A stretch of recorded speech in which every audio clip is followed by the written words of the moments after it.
साठी पोलीस हटवा असं वादग्रस्त वक्तव्य केल्यानंतर अमरावतीच्या महायुतीचे उमेदवार नवनीत राणा या चर्चेत आल्या होत्या। त्यांच्या याच वक्तव्याला एमआयएमचे अध्यक्ष असदुद्दीन ओवैसी यांनी देखील प्रत्युत्तर दिलंय। नवनीत राणा यांच्यावर हैदराबादमध्ये गुन्हा दाखल झालाय, त्यामुळे नवनीत राणा सध्या चर्चेत आहेत। तर या संदर्भात नवनीत राणा यांच्यासोबत बातचीत केली आहे आमचे प्रतिनिधी मोहसिन शेख यांनी, आपण तो पाहूयात।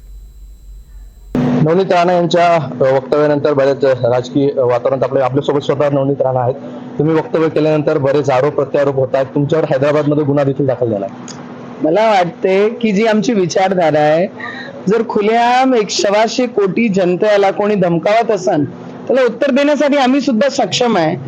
कोणी राजनीती करण्यासाठी कोणी उत्तर देत नसेल, पण मी माझे लोकांच्या हितामध्ये आमची विचारधारा आणि आमच्या लोकांना घाबरून कोणी ठेवेन, दाबून कोणी ठेवेन, तर ते नवनीत राणा बर्दाश्त करणार नाही दादा।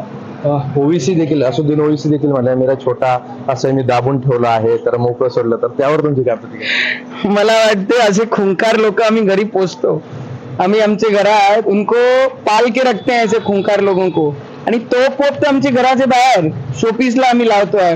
दाबून ठेवला म्हणून त्यांच्या डोळ्यासमोर मोठ्याच्या, जर दाबून ठेवला नसता तर आज रामाचे भक्त आणि मोदीजींचे शेर प्रत्येक गल्लीमध्ये फिरत आहेत। त्यांनी ते गोष्टी लक्षात ठेवा। तुमच्या वक्तव्यानंतर गुन्हा दाखल झाला, आता ओवैसींनी असं म्हटलंय त्यांच्यावरही गुन्हा दाखल व्हायला पाहिजे असं तुम्हाला वाटतं? 100%, कारण ज्या हिंदुस्थानमध्ये ते लोक राहत आहे आणि त्यांचा प्रेम उतू पाकिस्तानसाठी येत आहे, 126 कोटी जनता जी हिंदुस्थानमध्ये राहत आहे त्यांना दाबण्याचा प्रयत्न करत आहे, त्यांना इशारा करत आहे की 15 मिनिट तुम्ही पोलीस हटवा, तर आम्ही पूर्ण हिंदुस्थानचे बाकी लोकांना इतरांना साफ करून टाकू। म्हणजे 100% त्यांच्यावरही गुन्हे दाखल झाले पाहिजे। मी दाबून ठेवलाय त्याचा अर्थ काय? दाबून ठेवण्याचा अर्थ म्हणजे काय? की सगळ्यांना मारून टाकणार आहे, गडे कापणार आहे, काय करणार आहे? कारण जे प्रकरण उदयपूरमध्ये झाला, त्या टेलर सोबत झालं, आमच्या अमरावतीमध्ये कोल्हे प्रकरण झाला, या सगळे प्रकरणाला पाहताना आम्ही त्यांना घाबरणारही नाहीये। मी अमरावतीमध्ये जे प्रकरण झाला त्याच्या मागेही लागली आणि 11 लोक आज जेलाचे मागे आहे। या सगळी गोष्टी 15 कोटी 20 कोटी लोकांनी जर आम्हाला धमकवलं हिंदुस्थानमध्ये राहणार आहे, तर आताची राजनीती मतदान करिता राजनीती करत नाही आमचे देशाचे प्रधानमंत्री। जे आम्ही करू ते हिंदुस्थानच्या लोकांच्या हिताकरिता करणार आहे। भविष्यात नवनीत राणांची हैदराबादमध्ये सभा होऊ शकते, तो धरणार?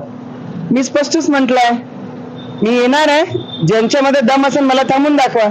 शेवटचा प्रश्न, तुमच्या मतदारसंघातील बच्चू कडू यांनी असं म्हटलंय की तुमच्यावर तक्रार दाखल करा। मी तुम्हाला स्पष्ट सांगते की मी तोडी बहादर